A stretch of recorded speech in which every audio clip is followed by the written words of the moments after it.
Welcome to Smart Bites. In this deep dive, we're going to explore a topic that, well, it sparks a lot of discussion and touches many lives. The potential for pornography use to become problematic and the journey towards recovery. It's definitely a complex area. Absolutely. And in our exploration, we'll be drawing insights from a range of reputable articles and sources you shared, things like expert opinions, scientific research, and established therapeutic approaches. Yeah, a good mix of perspectives. So the central question guiding our conversation today is really this. What are the psychological, neurological, and, practical aspects of addressing and recovering from what some people describe as pornography addiction? And crucially, what strategies actually have backing from research and expert guidance? Exactly. Let's delve deeper into this. Okay, so what's fascinating right from the start, I think, is how our sources even approach defining the issue. The language isn't always the same, and that tells us something. How so? Well, for example, the Doc Snipes video makes a really key distinction. It notes that while porn viewing and masturbation are often linked, someone might struggle more with one than the other, or both. Ah, right. And it highlights something unique. Unlike, say, alcohol, you can't just remove the possibility of masturbation for most people. The temptation source is different. That's a really interesting point about the nature of it. And the Wikipedia entry adds another layer, doesn't it? Sort of a historical, sociological view. It does. It mentions that the specific term pornography addiction is, well, reportedly used more often by the American religious right. Okay, sure. Whereas sexologists, the scientific community studying sex, they tend to lean towards different terms. But it also mentions the ICD-11. Right, which is the International Classification of Diseases. And that does recognize something called compulsive sexual behavior disorder. So it's not dismissed entirely, but the framing varies. So it sounds like different fields, different communities, just see it through slightly different lenses. What does that tell us? I think it suggests our understanding is still, evolving. And the label itself can carry different baggage depending on who's using it. Makes sense. And then you have the Frontiers study. They talk about high-frequency pornography viewing versus low-frequency. Implying more of a spectrum. Exactly. Yeah. Not just an on-off switch like addiction or not addiction. It's about the level of engagement. Right. And resources like Psych Central and the Porn Addiction Recovery outline, they often use terms like problematic internet pornography use, PPU, or again, that compulsive sexual behavior disorder, CSBD. So it seems like, okay, the exact words might differ, but there's a general agreement across these sources that patterns of use can become problematic. They can really impact someone's life. Yeah, I think connecting this all up, the critical point seems to be identifying when the behavior crosses a line. When it shifts from maybe something harmless to being a source of real distress, or it gets in the way of daily life, or it's primarily a way to cope with other problems. Okay, so that's defining the problem. But here's where it gets really interesting for me. What happens when someone actually tries to stop or cut back significantly? The Doc Snipes video talked about withdrawal. Yeah, both psychological and physical withdrawal symptoms. Why does that happen? Why does the body and mind react like that? Well, think about the brain's reward system. When you do something pleasurable, like viewing porn, your brain releases chemicals like dopamine, endorphins, the feel-good stuff, basically. Right. With repeated, really intense stimulation, the brain kind of adapts. It gets used to that higher level. So when you suddenly stop the stimulation... It needs time to adjust back. Exactly. It needs to recalibrate its own natural production and regulation of those chemicals. And that lag, that adjustment period, is what we experience as withdrawal. And Doc Snipes mentioned it's not just in your head, right? There can be actual physical symptoms. That's right. Things like aches, pains. It's thought this might be linked to the natural endorphin levels being lower during that readjustment. Endorphins help manage pain, after all. Plus, the video mentions this fascinating thing where the brain might even start generating its own internal pornography. Like intrusive thoughts and urges. Yeah, exactly. The video touches on something called post-acute withdrawal syndrome, or POD-S. This can last longer than the initial few days. Psychologically, you get strong cravings, obsessive thoughts. Okay, now shifting gears a bit, neurologically speaking, the Frontiers study gave us some pretty intriguing clues about actual brain activity. What did they find? So they used a technique called functional near-infrared spectroscopy, FNIRS.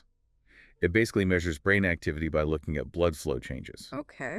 And what they found was, in the high-frequency viewers, there seemed to be stronger functional connectivity between certain brain regions. Functional connectivity, like different parts talking to each other more? Kind of, yeah. Imagine parts of your brain as a team. Functional connectivity is about how well and how often those team members communicate and coordinate. The study specifically mentioned the dorsolateral prefrontal cortex and the frontal polar area. Okay, hang on. Those sound important. What do those parts of the brain normally do? Good question. The dorsolateral prefrontal cortex, the DLPFC, is really key for executive functions. Things like planning, working memory, and crucially, our ability to inhibit impulses, to stop ourselves from doing something. Uh-huh. And the other one, frontopolar. The frontal polar area is involved in even higher level thinking, decision-making, problem-solving, even thinking about our own thoughts, metacognition. So what could it mean if those areas are more strongly connected in high-frequency viewers? Is the brain working harder to control things, or what?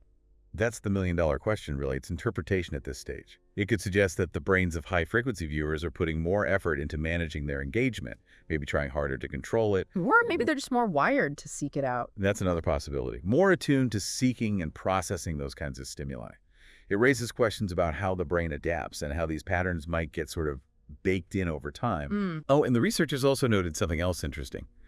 After viewing porn, the high-frequency group showed slower reaction times and were less accurate on a cognitive test afterwards. Suggesting it takes a toll, even short-term. Possibly, hinting at a potential short-term drain on cognitive resources. Okay, so moving from the brain scans to the more psychological side of things, the porn addiction recovery outline really stressed the connection between porn use and psychological distress, like a cycle. Precisely.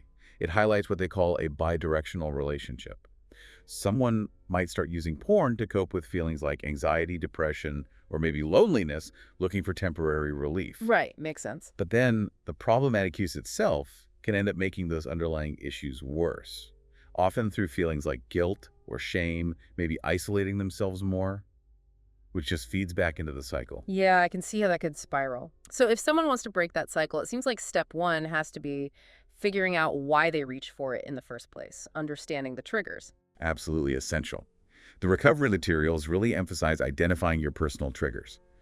And these can be all sorts of things. Like what? Well, emotional states, feeling stressed, bored, anxious, situational factors, being alone, having easy internet access, cognitive triggers, specific thoughts, fantasies, even physiological things like just being really tired. So once you have a better handle on those triggers, what's next? What kind of coping strategies do our sources suggest? The Doc Snipes video had some ideas. Yeah, Doc Snipes introduces the concept of thought stopping. It's basically a technique where you consciously interrupt those obsessive thoughts right when they pop up. How do you do that? Just tell yourself stop. Pretty much. Yeah. Mentally shouting no or stop, and then, crucially, redirecting your attention immediately to something else, a competing thought, something neutral or positive. Okay. And the porn addiction recovery outline had a whole bunch of strategies too, right? Yeah. Something called tags. Right, TAG-S. It's an acronym for distress tolerance. Thoughts, activities, guided imagery, and sensations.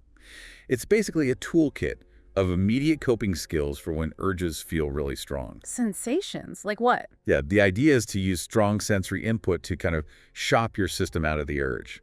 The video suggests things like holding ice or smelling something really pungent like ammonia carefully, obviously. Wow, okay. A real pattern interrupt. What about planning for the longer term? Setting goals. That's where the SMART framework comes in, which is mentioned in the recovery outline. Goals should be specific, measurable, achievable, relevant, and time-bound. So not just, I'll use less porn. Exactly. More like, for the next 24 hours, I will not intentionally visit any porn websites. Something concrete you can track. Got it. And for those really intense cravings that just hit you out of nowhere, what can you do right then and there? There are a couple of good ones mentioned. The 3Ds: delay, distract, decide. Oh, wait, break that down. You first consciously delay acting on the urge, even for just 5 minutes. Then you find a healthy distraction, call a friend, do some push-ups, listen to music. Then once the initial intensity hopefully fades a bit, you consciously decide how you want to proceed, hopefully in line with your goals. Delay, distract, decide. Okay. And there was another one, sober breathing. Yeah, sober breathing.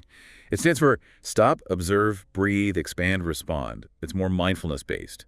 Pause, notice the urge without judging it, focus on your breath, kind of broaden your awareness, and then choose a response, rather than just reacting impulsively. We also saw something called urge surfing. What's that about?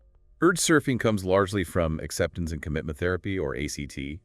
The idea is to mindfully watch the urge, like you'd watch a wave at the beach. Notice it build, peak, and eventually subside without getting swept away by it or fighting it head on. Just acknowledging it's there and knowing it will pass. Like writing it out. Pretty much. And grounding techniques, how do they fit in? Grounding is all about pulling yourself back into the present moment when you feel overwhelmed by urges or difficult emotions. Lots of ways.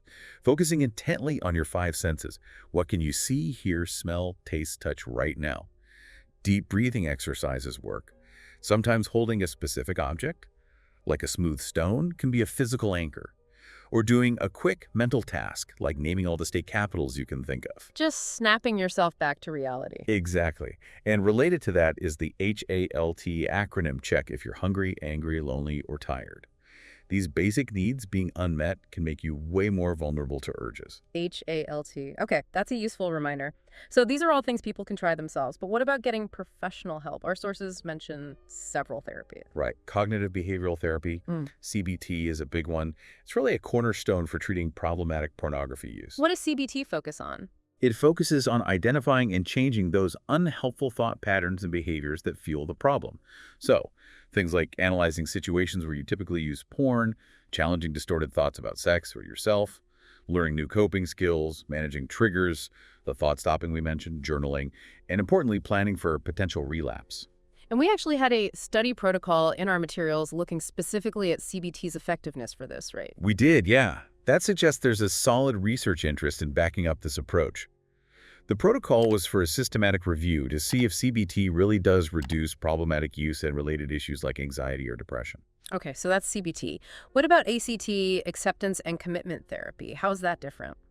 ACT takes a slightly different angle. While CBT often aims to change difficult thoughts, ACT puts more emphasis on accepting their presence without getting tangled up in them. Accepting the urge is there, but not letting it dictate your actions. So like the urge surfing idea. Exactly. Urge surfing is a classic ACT technique. Other parts include mindfulness, diffusion, which is about seeing thoughts as just thoughts, not commands clarifying your personal values, and committing to actions that align with those values, even when urges are present. And motivational interviewing, MI, where does that fit? MI is really interesting. It's less about teaching skills and more about helping the person find their own motivation to change. It's very collaborative. How does it work? It uses techniques often summarized as ORs. Open-ended questions, affirmations, reflective listening, and summarizing.